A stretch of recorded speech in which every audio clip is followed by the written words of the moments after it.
How is it going, everyone? Dax here, and today we're going to be reacting to the newest Quiz Art video. This video is called Why Korea is Dying Out. I don't know what this is about at all. I know Korea and Japan are one of the two places I want to visit the most. It might be an underpopulation thing, is my best guess. Anyway, without further ado, let's get straight into the video. And away we go. Every 2 years, 1 million Japanese disappear. China's population will halve by the end of the century. Really? The median age in Italy has reached 48. All around the world, birth rates are crashing. Is humanity dying out? No. What's going on? Sure. No. And how bad is it? If anything, people are lasting longer, right? If you asked this question 2-3 years ago, people were saying the world's overpopulated. So where's this come from? For hundreds of thousands of years, the human population barely grew at all, haunted by disease, famine and war until the Industrial Revolution. Exponential progress led to exponential growth, pushing our numbers to 6 billion in the year 1999 and 8 billion just 24 years later. Yeah. And our numbers will continue to rise for at least another 60 years, but this growth obscures something. People kind of stopped having babies. For a stable population, every couple needs to have 2 children on average. If the number is higher, it grows. If lower, it shrinks. If it's well below, it shrinks. I feel like this is another thing as well. Like everyone was worried about overpopulation to the point where they've died this down a lot. A lot of people didn't have to have kids. That could be a big factor. Shrinks a lot and quickly. Like in South Korea, one of the hottest exporters of pop culture. Its fertility rate lay at 0.8 children per woman in 2022, the lowest in the world. This means 100 South Koreans of childbearing age today will have 40 kids, who then will have 16 kids, who then will have 6. If nothing changes, then within 100 years, there will be 94% fewer young people and South Korea will see a population implosion. That is, if things stay the same. We have yet to see if there's a bottom to fertility rates. Although looking at the bigger picture and absolute numbers, this population will not shrink that much. It simply returns to the level it once was. In 1950, there were 20 million South Koreans. In 2023, there are 52 million, and by 2100, there will be 24 million again. But but you look at this graph, it's only gone up. Yeah, it's gone like maybe stagnant here and there, but it's only gone up. I believe even though we live a certain way and predictions are valid, I don't think they always come to pass. So leaving it here it's just going to go either stagnant or up. It's not going to go down. Either people find a way or it's literally, that's the way the world works. 52 million, and by 2100, there will be 24 million again. But the issue is not that there will be fewer South Koreans. The issue is the composition of the population. In 1950, the median age was 18. In 2023, it's 45. In 2100, it will be 59. People are lasting longer, a country of seniors. And South Korea is far from alone. China may be seeing the steepest population reversal in history. See, they were worried about overpopulation with China, so that's why I'm confused why they're being talked about. Rapid industrialization, like urbanization, and rising incomes meant that the Chinese started to prefer smaller families. That, plus the introduction of the one-child policy, which aimed to slow population growth, means that China has had a low fertility rate for decades. I wouldn't call it low, I'd call it controlled. With a fertility rate of 1.16 births per woman, within 4 generations, 100 young Chinese will turn into 20. China's fertility rates are now one of the lowest in East Asia, lower than even Japan's. In comparison, Europe's depopulation is much slower despite low fertility, since unlike Asia, most states have had a steady flow of immigrants. The impact is complex, as a good chunk of immigrants come from other low fertility rate areas. The number of immigrant women who do have a lot of children is not yet high enough to make a big dent, and fertility rates of immigrants tend to adjust to the native population within 2 to 3 generations. In Eastern Europe, the decline has sped up even more because many young people have emigrated to stronger economies like Germany, whose median age is one of the highest in the world at 46. Oh, wow. Latin America fell below replacement in Wait, hold up. The median age of Japan was 40. One of the highest in the world at 46. Latin America fell below replacement in 2015. In the US, immigration is the only thing keeping the population growing substantially. The US was born on immigration though, so... There are still places where fertility rates have not fallen below replacement yet. In much of the Middle East, North and Sub-Saharan Africa, fertility is still high, which creates the same concerns about overpopulation as when Asia grew very quickly in the 1950s, but that turned out to be unfounded. But recently, the UN has reduced its forecast for Africa's population drastically.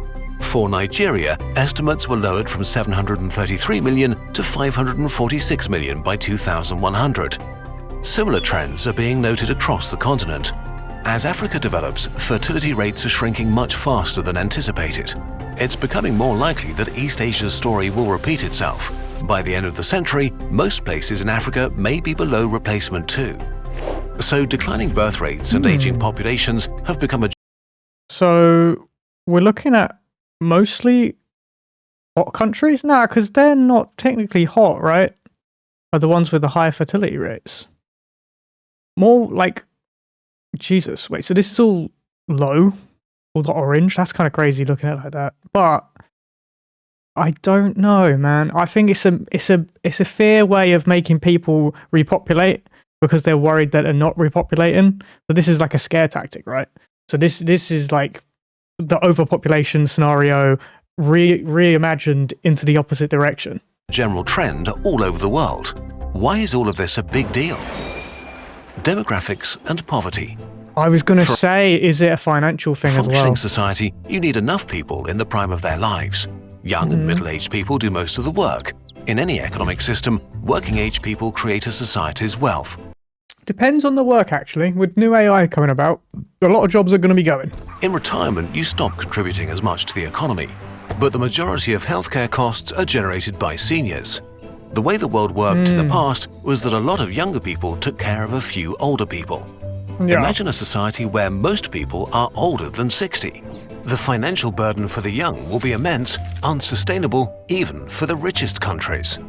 Even in the best case, this will mean people having to work way longer, exploding healthcare costs and poverty, while states with shrinking incomes struggle to keep up with rising costs. Technology might soften the blow, but can't compensate entirely. We can see this happening already. 11 out of 31 provinces in China are running deficits for their pension funds. They got old before they got rich, and now they can't really catch up anymore. China's working-age population is predicted to fall by 20%, or 200 million people by 2050, as much as today's entire working-age population of the US. Infrastructure collapse is an almost universal constant of population decline, because infrastructure works at scale and doesn't get cheaper to operate if it's used by fewer people.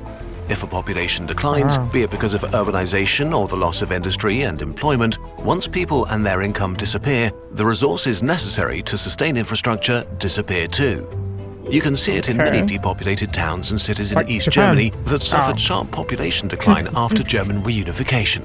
Or look at Japan. You can tour the countryside to see dying towns. Seen that town where it's just dummy people? It's kind of creepy, but it's like, I think a woman only lives there and she replaced everyone that used to live there that have passed away or moved somewhere else with dummies. It's kind of weird. Just check it out. Wait, if there are few people, won't life get cheaper and better and there'll be more resources to go around? Wrong. Well, no. Population decline bro. doesn't lead to prosperity. It's people's ideas and work that create our prosperity, not the mere availability of resources. Another danger for aging societies is that elected governments could decide to mostly represent the interests and fears of their elderly populations, potentially leading to short-term thinking and a preference for conserving wealth over innovation. That's not a society that can handle issues like climate change, which need massive investment and fresh ideas, something the world is already having a hard time with. Many people think that having fewer humans on Earth is actually a good thing because our societies are too unsustainable, we're using up too many resources, and because of climate change. The problem is that even if you want fewer humans, this process is very likely too slow to have a positive impact on the environment. The world population is going to grow for at least 60 more years before it... People destroy the world, less people means less destroying of the world. I think like we've gone too far. What's the point of trying anything? Do you know what I mean? The way he's talking now is kind of contradicting what he's saying. He's saying like if we have fewer people, it's not going to change the whole impact of the global warming. Then what the hell can we do to reverse it anyway? We can't. What's the point? I give up. That's the attitude I have when I hear stuff like that. By then, we have to solve climate change. Likewise, any other upsides a lower population might have will most likely not materialize themselves this century. So, just like import people, the easiest solution seems to be immigration, but the fertility of immigrants adjusts to local levels within 3 generations. So you need a constant influx of new migrants, which is not sustainable long-term as birth rates are dropping everywhere. The only way would be to keep poor countries poor so that the young and motivated migrate to developed countries looking for opportunity and a better kind of life. Messed up. Kind of an immoral thing to wish for. Yeah. By the end of the century, Africa will have the highest number of young people in the world, and so African migrants might become the world's most sought-after immigrants, with elderly nations fighting hard for every person willing to make the move. Immigration can also create societal or cultural tensions, which is a universal phenomenon in all cultures, especially when cultures with very different sets of values meet, often leading to a backlash that slows immigration down again. It's easy to be frustrated at this, but ignoring this will only divide societies, empower demagogues, and increase xenophobia. Economically, immigration is largely beneficial for societies, even if this seems counterintuitive to many people. Especially countries like the US, an immigrant nation built on the idea of personal freedom and opportunity through hard work, will benefit the most. Countries like this will have a clear advantage this century, especially if they can attract the world's brightest and most ambitious. Conclusion and our opinion. Go on then. This Hit me with topic your is opinion. way too big, affects societies as diverse as literally all of humanity. So please take this part with a gigantic grain of salt. Obviously, we're looking at this from our Central European perspective. Yeah. One way to look at falling birth rates is as a side effect of the world being less bad than it was. Especially women are freer, more educated, and wealthier than in the past. But it turns out that if societies are better off, individuals often decide to have fewer kids. Interestingly, there's a gap between how many kids people want and how many they're having. The mean number of kids women in Europe want is around 2.3, much more than they're actually having. While we gained a lot of freedoms in the last century across continents and economic systems, that came at a cost. The tight-knit communities and family structures that were part of our nature, where kids could be brought up by a village. Today, young parents have to deal with different challenges and societal expectations. Women are kind of ground down between the wish and expectation to have a family and a career, being pressured to do both but not compromise either. Men are sharing parental duties more equally than they used to, but are often still expected to be the provider. And it's sadly true that usually at least one parent's career is held back. In many developed countries, the gender pay gap is chiefly a pay gap between mothers and everyone else. But it's not just outside pressure. Our culture of individualism probably plays a role too. We have only one life to explore, be free, travel, have fun, accomplish something, and try to be happy. So people commit to partners later in life and often decide against big families or any at all. And that's fair. Nobody owes their country babies. So far, no country has successfully managed to increase birth rates significantly, so as of now, we don't really know what works. But here are a It's kind of a different life standard now. It's not the same as it once was. Like, it's, you know what I mean? few options to at least make the lives of parents much easier. Free and abundant access to childcare, financial benefits for parents, more and cheaper housing. Parenthood has to stop being a Or housing full stop. career obstacle, and our culture needs to become more positive towards families. And that's something we can all work on. The next time you sit next to a crying baby, don't be a jerk about it. Kids are hard. Nah, you In the got end, to sort that crying humanity baby. will not die out Nah, because I we're disagree. having fewer babies. The age and composition of our societies Just because you're helping our world don't mean you get that privilege. No, sort your kid out. changes quickly, and we need to deal with that sooner rather than later. But in the end, of all the incredibly hard challenges we've faced before, why would this be the one we can't solve? Getting to the bottom of the population crash starts with analysing and interpreting. We're on an advertisement. I reckon these are posters. I reckon you get the posters. Nope, yeah, a bunch of graphs, posters. Yep. Okay. Yeah, my opinion is if you want to have a kid, but don't have a kid if you're not going to look after that kid. There's like, declining birth rates and stuff, but if you're literally just having a kid, you both work, no one's staying at home looking after that kid, it's just going to be bad for the kid. Then, therefore, they're not going to want kids when they grow up. It's a whole massive circle of just despair. But anyway, that was I think it's inevitable, but I don't think it's going to be as bad as we make out. I think society will change things. They'll make it easier for parents in the future. and people will have more kids. That's all literally it will be. But we can always worry about something. There's always something to worry about in the world. A meteor might hit us tomorrow. Who knows? Anyway, that was a good video. I will see you in the next one. Laters.